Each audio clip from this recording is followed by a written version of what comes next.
하옵소서. 믿음, 소망, 사랑으로 출발하고 도전하게 하옵소서. 코로나19 시대를 살아가는 모든 이들에게 내니 두려워 말라 하옵소서.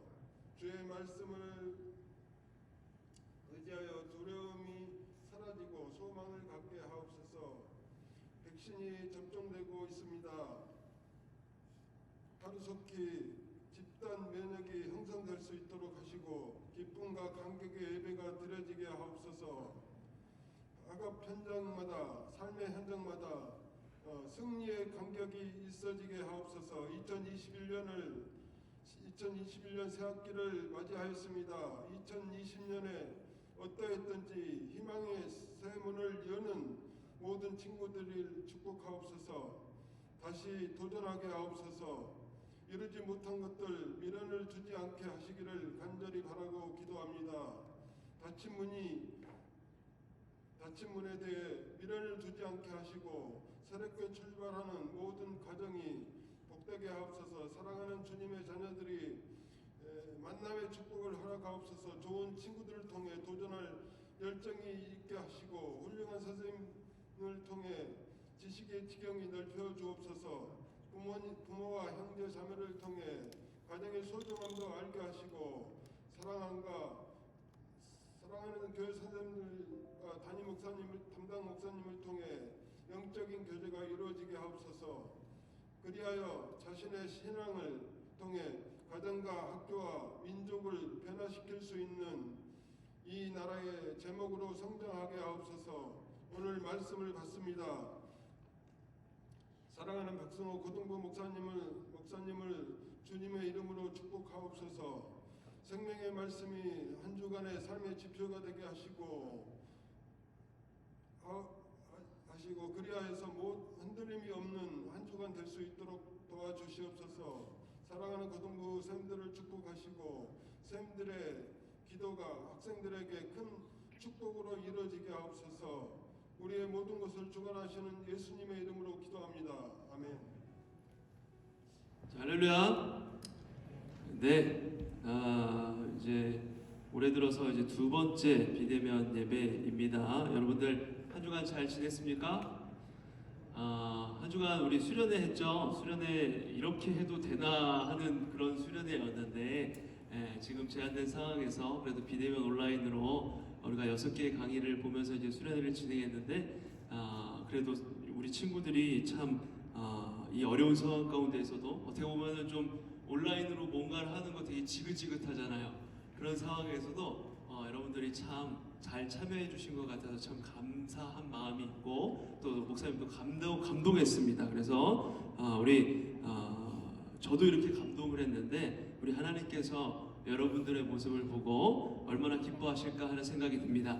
우리 옆에 친구 바라보면서 한번 이런 거 되게 싫지만 우리 옆에 친구 바라보면서 한번 이렇게 인사할까요? 너는 감동이야. 네, 여러분 감동이에요. 네, 우리 친구들 너무 감동입니다. 자,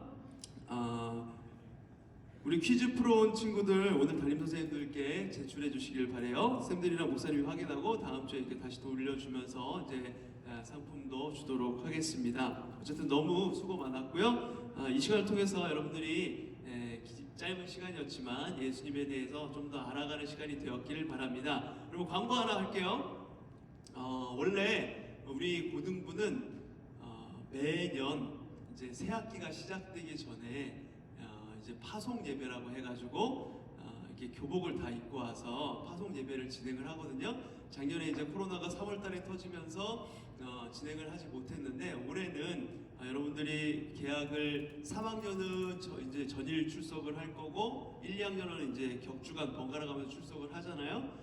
그렇다고 해도 어쨌든 개학을 하게 되니까 새 학기가 시작되니까 다음 주일에 여러분들 우리가 파송 예배를 진행하도록 할 텐데 여러분들은 뭘 준비하면 되냐면 교복을 입고 오시면 돼요.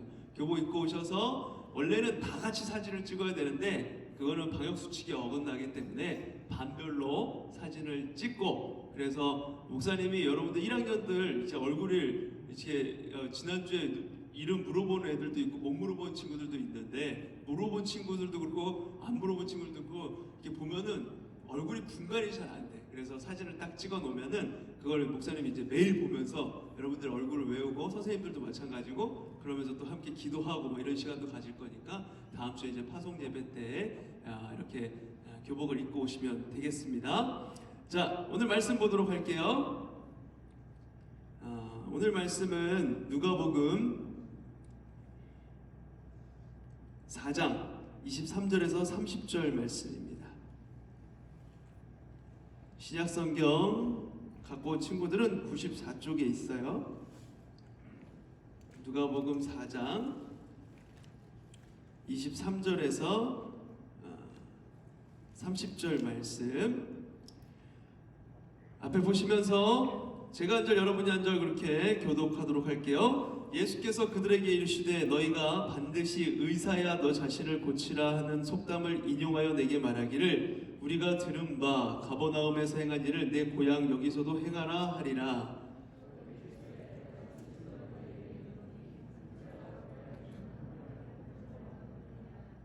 내가 참으로 너희에게 이르노니 엘리야 시대에 하늘이 3년 6개월간 닫히어 온 땅에 큰 흉년이 들었을 때에 이스라엘에 많은 과부가 있었으되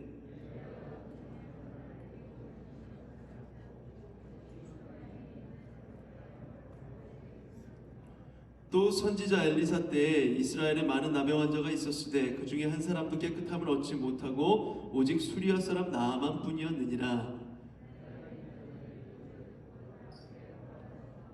일어나 동네 밖으로 쫓아내어 그 동네가 건설된 산 낭떠러지까지 끌고 가서 밀쳐 떨어뜨리고자 하되 예수께서 그들 가운데로 지나서 가시니라. 아멘. 자, 여러분들 오늘은 누가복음 4장의 이야기를 읽었어요. 예수님의 사역 초기에 일어난 일입니다. 우리 수련회 강의를 들었으니까 조금은 감이 오죠? 예수님께서 사역의 초창기에 어떻게 갈릴리 지역에 정착하게 되셨는지에 대해서는 각 복음서마다 뭐 마태마가 누가복음 요한복음 이렇게 다 순서를 달리하고 있기 때문에 이것을 우리가 완벽하게 이렇게 딱 순서를 맞춰가지고 예수님이 언제 뭘 했고 이거를 알 수는 없어요. 그런데 복음서는 사건 순서대로 이걸 나열하는 것을 원칙으로 하고 있지 않고 사실은 예수님께서 어떤 일을 행하셨는가 이거에 초점이 있기 때문에 그렇습니다. 그래서 우리가 수련회 때에도 예수님의 행적을 되도록 시간 순서로 보려고 했는데 그럼에도 약간 순서가 꼬인 부분이 이렇게 있다는 것 그거를 여러분들이 생각하시면서 그러나 예수님의 사역은 사건이 중심이지 이렇게 시간 중심으로 그게 이제 초점은 아니다 이런 것만 생각하시면 되겠습니다. 그럼에도 복음서들을 종합해서 살펴보면 아마도 주님께서 갈릴리 가나 지역의 가버나움에 있던 왕의 신하의 아들을 고친 기적이 있은 후에 고향이셨던 나사렛 지역에 가셨던 것 같습니다. 갈릴리 가나 지역에 갔을 때 이미 주님께서 가나 혼인잔치에서 물을 포도주로 만드신 사건 그리고 예루살렘에서 행하셨던 성전 청결 사건 성전에서 장사하던 사람들을 예수님께서 막 다 내보내셨잖아요.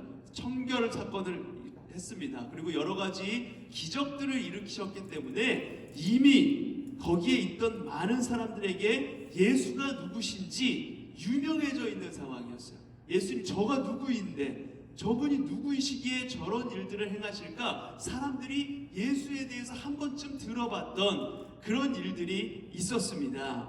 오늘 본문 말씀 바로 앞인 14절과 15절을 보시면 갈릴리에 들어가시니 그 소문이 사방에 퍼졌다라고 했고 여러 회당에서 가르치시니 뭇 사람에게 칭송을 받았다라고 이렇게 기록이 되어 있는 걸 볼 수가 있어요. 그러니까 주님께서는 큰 환호성과 기대 가운데에서 이 갈릴리 지역에 들어가셨고 그리고 거기에서 행하신 회당 설교들에서도 사람들에게 큰 영향력을 끼쳤다. 이걸 아시면 되겠습니다. 예수님이 이게 들어가셨어요. 갈릴리 쪽으로 들어가셨는데 이제 이곳에서 예수님을 다 알고 있는 거예요. 이미 예수님 큰 환호 속에 기대 속에 저분이 무슨 말씀을 하실까 이거를 기대하면서 예수님을 딱 보고 있는 그런 상황입니다.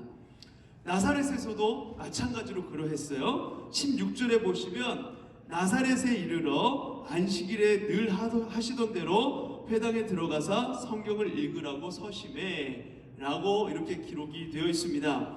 여러분, 회당에서는 지금 우리 교회에서도 이 자리에 서서 설교하는 걸 이렇게 아무나 하는 게 아니라 전도사님이나 목사님들이 이렇게 앞에서 설교를 하잖아요. 그런 것처럼 회당에서 예수님 시대에도 성경을 읽는 것은 아무나 하는 일이 아니었어요. 권위 있는 사람, 사람들에게 인정을 받는 사람이 앞에 서서 성경을 읽고 그리고 말씀을 전할 수가 있었던 것이죠. 그래서 예수님이 그 회당에서 사람들 앞에서, 유대인들 앞에서 설교를 하시고 말씀을 읽었다. 이거는 그만큼 사람들에게 권위 있는 사람으로 인정받는 존재였다. 예수님을 다 인정하고 있었다. 이거를 보여주는 겁니다. 어쨌든 예수님께서 성경을 읽으려고 서서 이제 이사야서 61장 말씀을 읽으세요. 예수님께서 거기 앞에 서셔가지고 읽은 말씀이 이사야서 61장에 나오는 내용이에요. 우리 주님의 말씀을 잘 이해하기 위해서 이사야서 61장의 내용을 한번 좀 간략하게 살펴보면서 오늘 말씀을 보도록 할게요.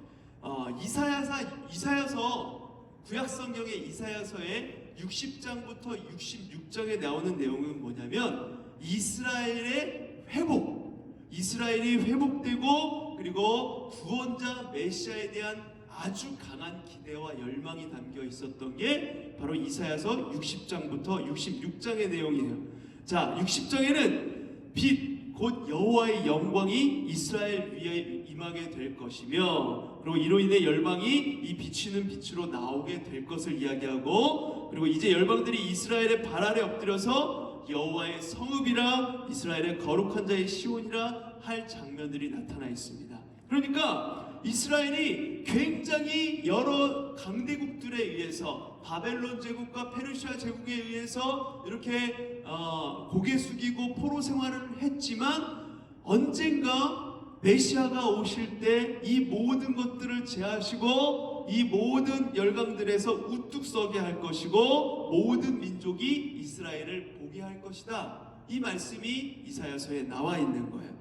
그리고 전에는 내가 버림을 입고 미움을 당하였으므로 내게 지나는 자가 없었으나 이제는 영영한 아름다움과 대대의 기쁨이 될 것이다. 너희들이 모두에게 기쁨이 될 것이다. 너희에게 모두의 기쁨이 임할 것이다. 이렇게 말씀을 하고 있는 게 이사야서 60장에서 66장에 나오는 내용이에요. 그러나 이사야의 예언과는 달리 그 당시에 이스라엘이 살고 있었던 그때의 현실은 매우 참혹했습니다. 그 미래에 대한 소망을 품을 수 있는 그런 상황이 아니었어요. 이사야가 활동하던 시대 바로 이스라엘이 하나님을 배신하여서 하나님께서 그들을 강하게 징벌하던 그런 시기였습니다. 그래서 이스라엘은 곧 나라를 잃고 열방에게 포로로 끌려가게 될 것이었어요. 말 그대로 이스라엘에게 암흑과 아주 어두운 터널과 같은 황폐한 시기가 다가올 것이었습니다. 이사야서 60장에서 66장은 이렇게 영광스러운 미래를 노래하고 있지만 그 장들이 되기 전까지 이사야서 앞에 모든 구절들은 끊임없이 이스라엘의 죄악을 지적하고 그리고 그들에게 곧 멸망이 임할 것이라는 그런 말씀을 경고하는 말씀들만 나오는 게 이사야서의 말씀이에요. 그래서 이사야서, 예레미야서 이런 예언서들 읽다 보면은 굉장히 힘들어요, 마음이.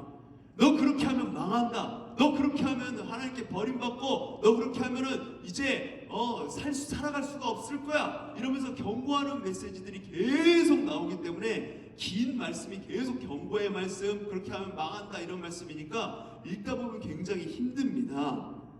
영광과 회복, 이건 그냥 마냥 그냥 막연하게 좋은 일일 것만 같고 막연하게 잘 되는 일만 있을 것 같지만 사실상 이것은 아주 어려운 고통의 시간들, 쓰디쓴 고통의 시간들, 어려움의 시간들이 지나고 난 그 이후에나 찾아오는 위로였던 거예요. 이런 이해를 가지고 이사야서 61장의 내용을 조금 더 살펴보도록 할게요. 우리는 먼저 이사야서 61장 1절에서 주 여호와의 영이 임하여 가난한 자에게 아름다운 소식을 전하는 이에 이야기를 읽게 되고 있습니다. 아름다운 소식을 전하고 있지만 사실 이 말씀은 가난한 자에게 주어진 거예요. 장차 다가올 영광에 비해 현재의 이스라엘은 가난한 상태에 있었습니다. 가난한 자라는 것은 어떤 경제적으로 내가 지금 돈이 없고 가진 것이 없고 형편이 어렵고 우리 집이 너무 못 살아 이런 거를 얘기하는 게 아니라 이 성경에서 가난한 자라는 것은 버림받은 상태예요. 버림받은 상태. 누구에게? 바로 여호와 하나님께 버림받은 상태에 있는 비참한 상태에 있는 자들이라는 뜻입니다. 즉 아름다운 소식은 버림받은 상태에 있는 자들의 그 어렵고 힘들고 비참한 현실 속에 전해질 소식이라는 거예요. 지금 내 형편이 너무나도 힘든데 장차 너희를 아름답게 할 거야. 너희를 회복할 거야. 이 메시지가 들리겠습니까? 물론 그걸 믿는 사람도 있겠지만 당장은 무슨 헛소리야, 지금 내가 너무 힘든데. 그런 상황이 있었던 거예요. 뭐 영광스럽고 다 나중에 어떻게 될지 모르겠지만 지금은 매우 비참한 상태에 있다는 겁니다. 이사야 시대에 그랬다는 거예요. 이어서 1절이 계속 말씀하고 있는 그런 이들을 볼게요. 어떤 이들에게 영광스러운 소식이 전해졌는지 보면 마음이 상한 자, 포로된 자, 갇힌 자, 하나님께서는 회복의 날이 이를 때 고치시고 자유를 주시고 높임을 받게 해주실 것이다 라고 이렇게 말씀을 하셨어요. 하지만 이 역시 지금의 그들은 지금 현재 상하고 포로되고 갇힌 자들이었다는 것을 보여주는 것이죠. 지금 너희가 갇혀 있지만 나중에는 자유를 허락해 주실 거예요. 지금 너희가 포로되어 있지만 나중엔 놓아주실 거예요. 그리고 회복해 주실 거예요. 이거를 이야기하고 있는 겁니다. 그런데 현실은 갇혀 있는 상태, 현실은 포로되어 있는 상태, 지금 그런 상태에 있다는 거예요. 그리고 4절을 보면 그들은 오래 황폐하였던 곳을 다시 쌓을 것이며 옛부터 무너진 곳을 다시 일으킬 것이며 황폐한 성읍 곧 대대로 무너져 있던 곳을 중수할 것이며 이렇게 기록이 되어 있어요. 이것은 회복 전에 그들의 상태를 보여주는 것입니다. 여러분, 작년에 우리의 기억을 조금 이렇게 더듬어 보면은 다니엘서부터 이렇게 쭉 구약 마지막 역사 그리고 포로기의 역사를 이렇게 쭉 매주 말씀을 보았잖아요. 가스펠 프로젝트 말씀을 통하여서 그것을 이렇게 쭉 봤어요. 여러분들 1학년 친구들도 우리는 전 교육부서가 교회학교 교육부서가 같은 본문으로 같은 책으로 이렇게 말씀을 보기 때문에 1학년 친구들도 쭉 봤을 거예요. 구약의 마지막 역사를 이렇게 쭉 봤을 겁니다. 중등부에서요. 이스라엘의 우상 숭배로 인해서 나라가 완전히 망했었죠. 백성들은 포로로 끌려갔고 성전은 무너져 내렸고 성벽은 헐렸으며 성읍은 황폐했어요. 예루살렘 성전이 무너져 내렸습니다. 그들의 그 어떤 하나님께서 택하신 민족, 예배하기 위해서 택하신 민족이라는 그 자부심도 완전히 무너져 내린 상태였어요. 포로였습니다. 사람들이 많이 다니던 길가에는 이리와 승냥이들이 다니는 그런 폐허가 되었어요. 이것이 이스라엘의 모습이고 이스라엘의 상황이었습니다. 그러므로 여러분, 우리가 이 이사야서에서 아름다운 소식이 전해질 것이라는 것을 보면 단순히 장밋빛 희망, 언젠간 그렇게 될 거야, 이런 희망만을 봐서는 안 되는 거예요. 그들의 죄악으로 인해 닥친 이 참혹한 현실이 그 이사야서의 배경에 깔려 있는 것이며 하나님께서는 이러한 비참하고 어려운 형편에, 가난한 형편에 있는 자들에게 회복을 주실 것이다, 이거를 약속하고 계시는 것입니다. 이게 구약성경 이사야서를 포함한 예언서의 내용이에요.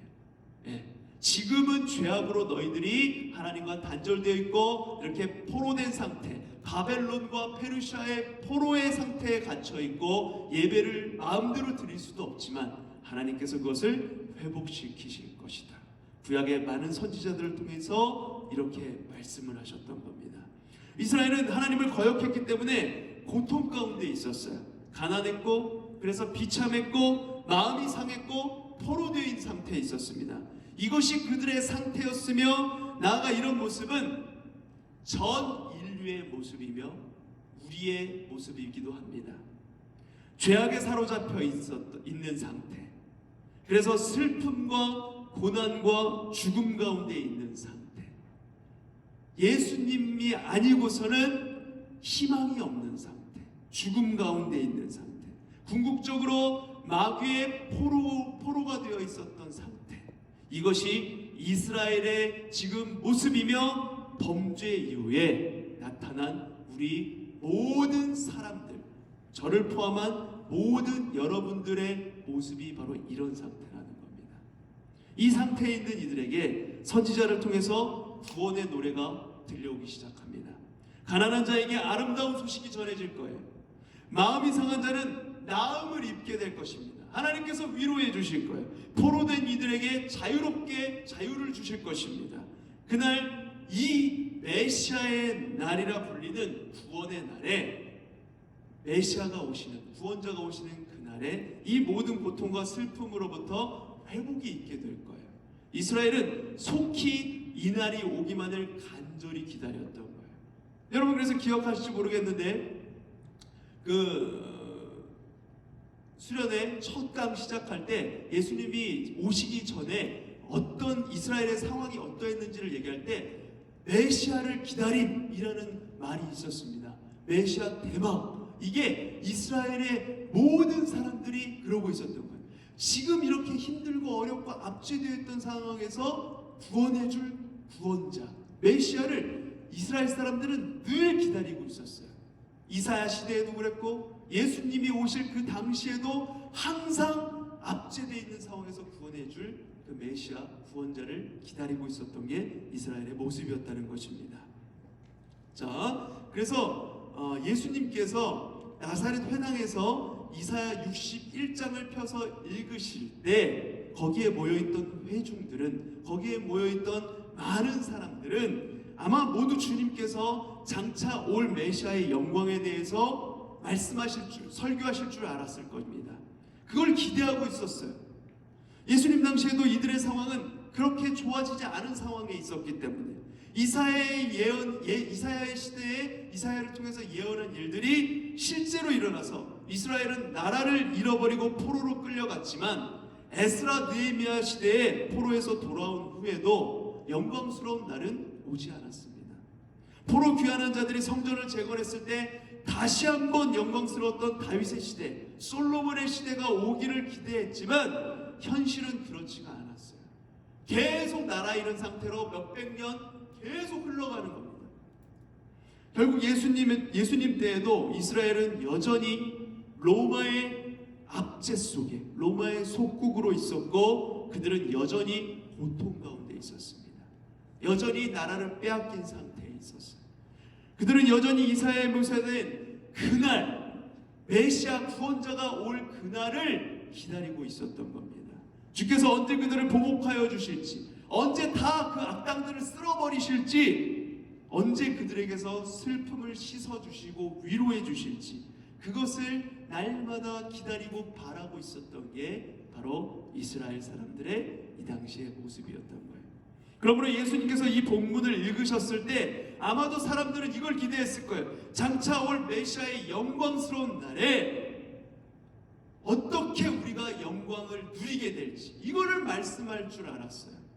힘있는 메시아가 오셔서 이 로마 군인들 다 때려잡고 이 고통에서 벗어나게 해주시며 다시 영광스러운 이스라엘 나라를 건국하게 될 그날을 말씀하실 줄 알았습니다. 그걸 기대하고 있었어요. 잔뜩 기대하고 있었습니다. 예수님 앞에서 말씀을 전하실 때. 그러나 예수님께서는 놀랍게도 거기 앉아있는 사람들에게 이렇게 말씀하세요. 오늘 본문 말씀 바로 앞에 있는 누가복음 4장 21절입니다. 우리 다 같이 한번 읽어볼게요. 시작.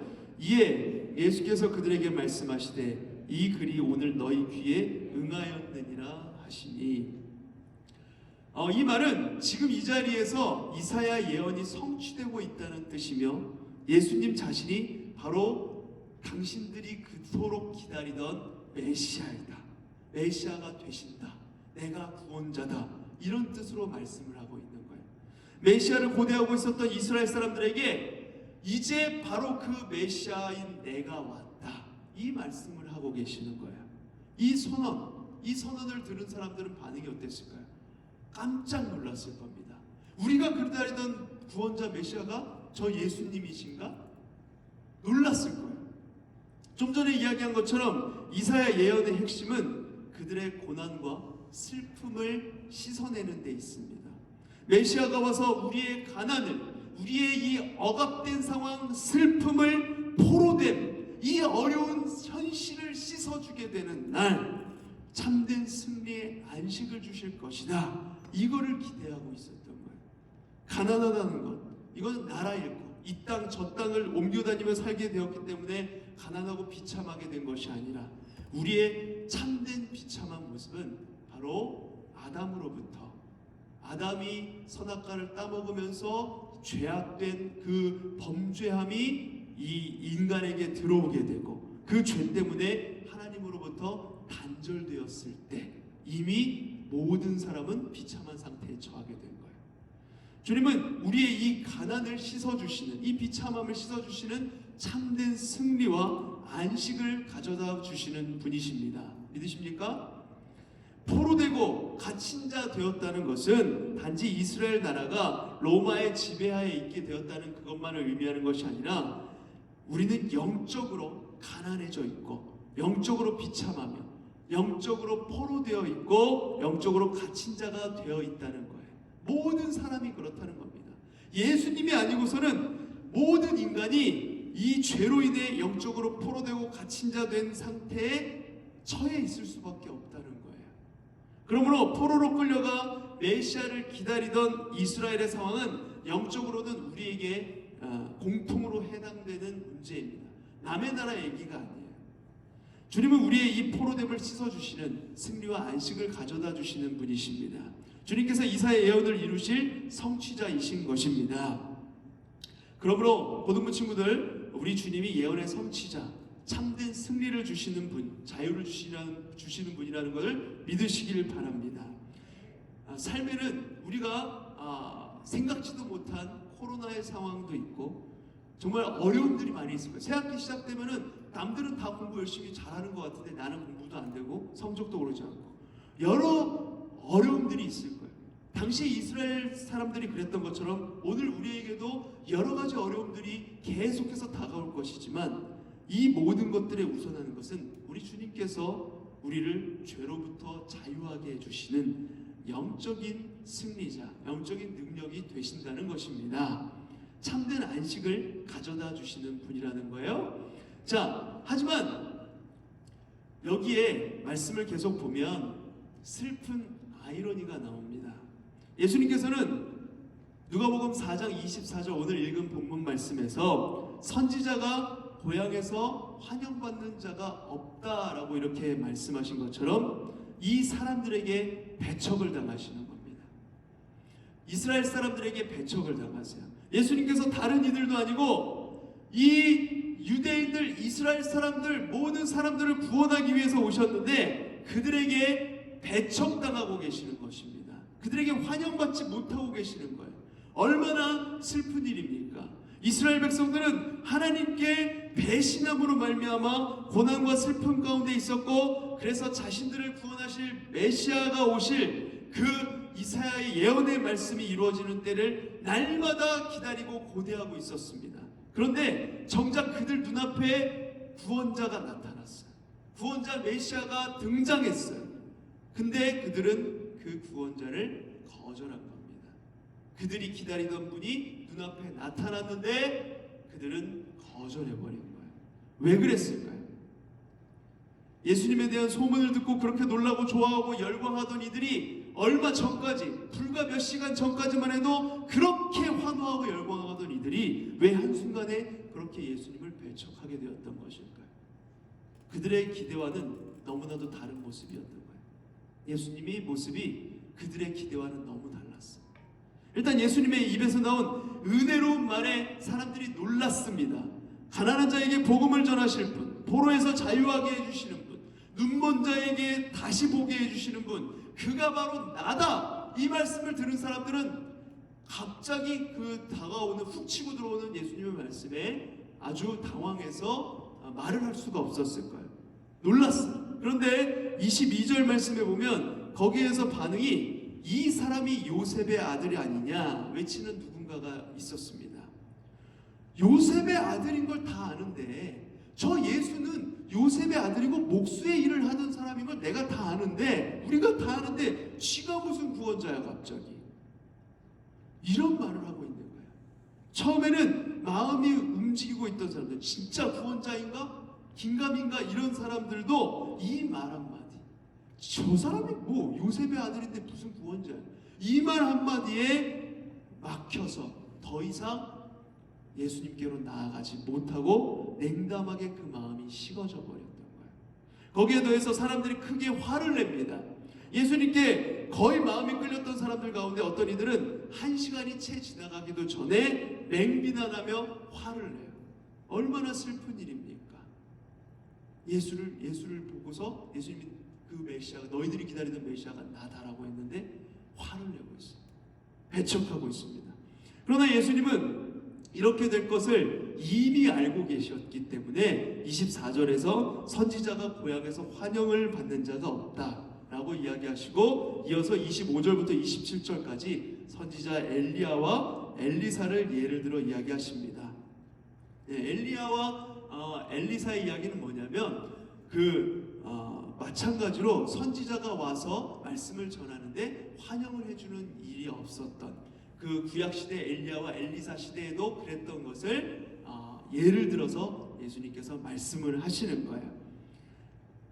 이게 아이러니라는 거예요. 하나님께서 선지자를 보내시는 이유, 구원자를 보내신 이유, 약속의 백성들 이스라엘을 구원하시기 위함이었습니다. 하지만 이 백성들은 하나님의 손길을 거부했고 그 때문에 하나님의 이 손길이 다른 나라로 이렇게 흘러가게 됩니다.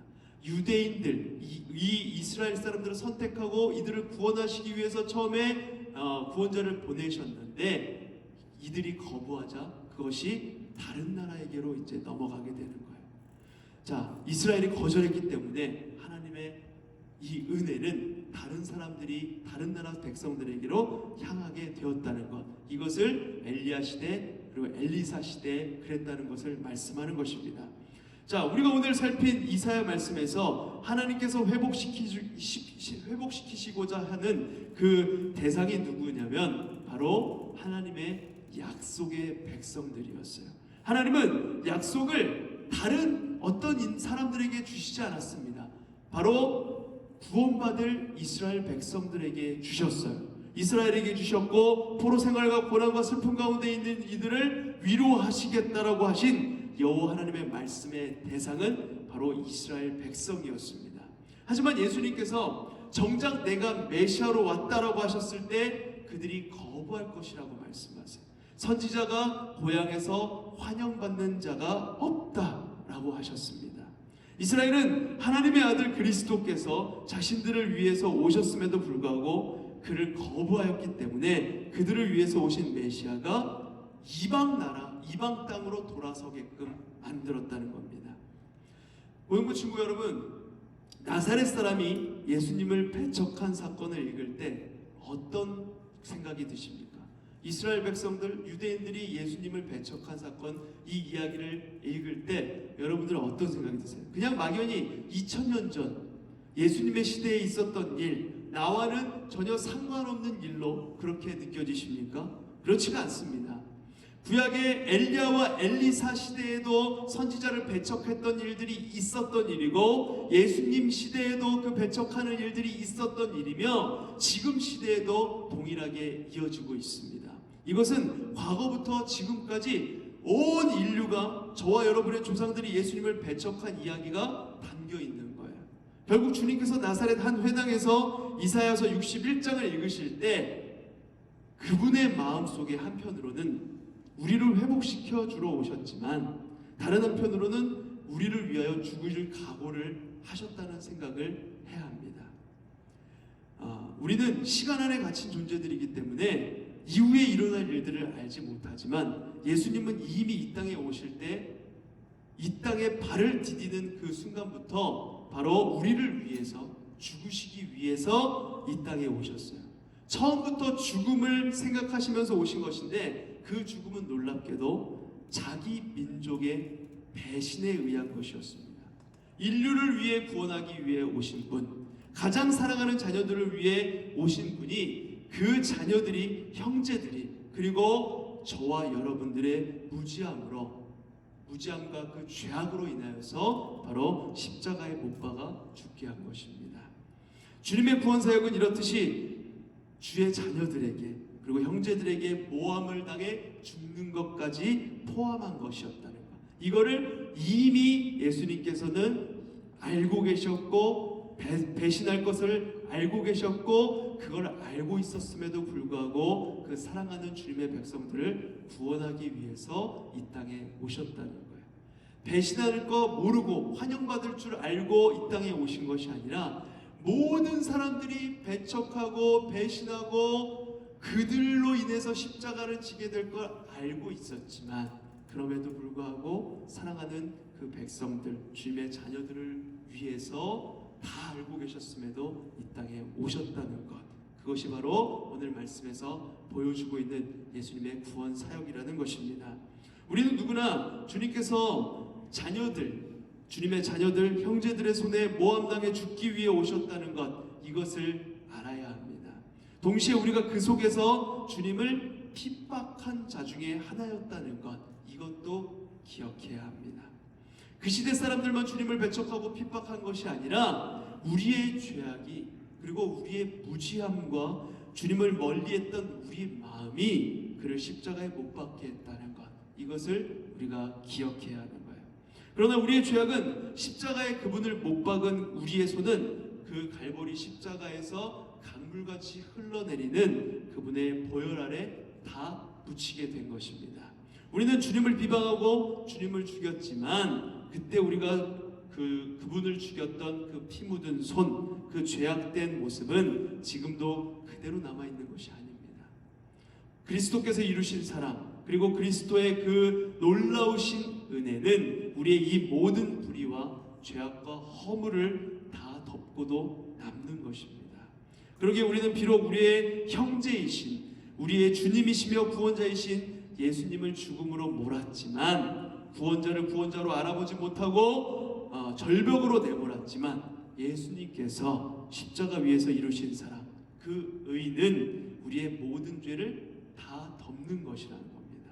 그래서 사실상 이 슬픈 아이러니의 결말은 단순히 우리가 그분을 죽였으므로 거기에 해당하는 형벌을 우리가 받고 비극으로 끝나는 것이 아니라 그 이사야 61장에 예언되었던 그 종말의 때 은혜의 해가 성취되어서 우리에게 이루어짐으로 참된 회복과 참된 자유와 참된 승리를 얻게 되는 것, 그것을 결말로 맞이하게 되는 것입니다. 우리는 그분을 죽였으나 그분께서 우리를 포로와 고통과 슬픔으로부터 해방시켜서 진정한 의미에서 자유를 주신다는 것, 은혜를 허락하셨다는 것입니다. 죄로부터 자유하게 된 우리, 죽음으로부터 건진받은 우리를 잊게 하는 것은 그리스도 그 자신이시라는 겁니다. 그러기에 예수 그리스도의 십자가는 우리에게 절망이 아니라 바로 은혜이고 감사이며 찬송이 될 수 있는 것입니다. 사랑하는 고등부 친구 여러분, 지금 우리는 사순절을 보내고 있어요. 부활절 전 40일을 사순절의 기간이라고 합니다. 사순절을 보내면서 우리가 이 사실을 기억하시길 바라요. 과거 예수님 시대에도 그리고 지금 이때에도 우리 인간들은 예수님을 멀리하고 부인했으나 그 죄악된 모습에서, 그 단절된 모습에서 우리에게 형벌이 임하고 끝난 것이 아니라 바로 예수께서 십자가를 지심으로 그 보혈의 은혜로 우리의 죄를 덮어주셨다. 그 사실, 그로 인해서 우리는 참된 자유와 은혜를 누릴 수 있게 되었다. 이거를 기억하시길 바랍니다. 비록 지금 우리의 상황을 바라볼 때 코로나19 이 상황 가운데 학업 공부를 어떻게 해나가야 될지, 새학기는 어떻게 흘러갈지, 작년에도 그렇게 비대면 이렇게 온라인 클래스 들으면서 힘들었는데 올해도 또 이렇게 지나가진 않을지, 이렇게 해서 대학은 잘 갈 수 있을지, 또 가정 형편의 문제, 나에게만 다가오는 그런 어려움들, 우리 상황은 여전히 이 어려움에 갇혀 있지만 그럼에도 주님은 우리에게 은혜의 해를 선포하고 계시는 거예요. 그 은혜는 2000년 전 예수 그리스도 십자가를 통해서 지금 우리에게 임했습니다. 지금은 완전하지 않아서 여전히 고통과 어려움 가운데 있지만 장차 예수님께서 다시 오실 때 우리에게 진정한 승리, 진정한 은혜가 임하게 될 것입니다. 모든 어려움과 죄의 속박에서 참 자유를 허락하실 거예요. 자, 이 믿음 가지고 우리가 그날을 소망하며 나아가는 우리 고등부 친구들 모두가 되길 간절히 소망합니다. 함께 기도하겠습니다. 아버지 하나님, 문을 열고 나가면 세상입니다. 하나님의 것은 배우기 어렵고 더디나 세상의 것은 쉽고 빠릅니다. 우리가 세상의 가르침에 속지 않게 하여 주시고 빛 대신 주님을 바라보며 빛으로 세상을 변화시키도록 영적인 군사로 세워주시옵소서. 우리를 포로와 고통과 슬픔으로부터 해방시켜 은혜의 해를 허락하신 주님께 감사와 찬양을 드립니다. 죄로부터 자유하게 된 우리, 죽음으로부터 건진받은 우리가 드릴 것은 찬양밖에 없음을 고백합니다. 위로의 주님, 참된 자유와 구원의 주님, 우리가 주님의 그 크신 은혜를 기억하며 주 안에서 참된 안식과 기쁨을 누리게 하여 주시옵소서. 이제 새 학기가 시작됩니다. 여전히 코로나19로 인해 학업에 제한을 받는 상황이지만 그 상황 속에서 최선을 만들어내는 우리 모두가 되게 하시고 좋은 선생님, 좋은 친구를 만나서 삶의 귀한 추억을 만들어내는 우리 고등부 친구들 모두가 되게 하여 주시옵소서. 이제는 길이요 진리요 생명 되신 예수 그리스도의 은혜와 성부 하나님의 다함없는 사랑하심과 성령 하나님의 내재 충만 함께하심 교통하심의 은혜가 한 번 사랑하시되 끝까지 사랑하셔서 우리와 함께하시기 원하시는 그 주님 손 붙잡고 일어서며 또한 주님의 십자가를 깊이 마음속에 그 은혜를 묵상하며 마음속에 새기며 나아가기 원하는 우리 모든 고등부 친구들의 머리 위에, 사랑하는 우리 교사 선생님들 머리 위에, 모든 가정과 교회 위에, 코로나 바이러스로 신음하고 있는 모든 이들 위에, 모든 의료진들과 정부 관계자들 위에, 이 나라의 민족, 온 세계 열방 위에 이제로부터 영원까지 함께 하실지어다. 아멘.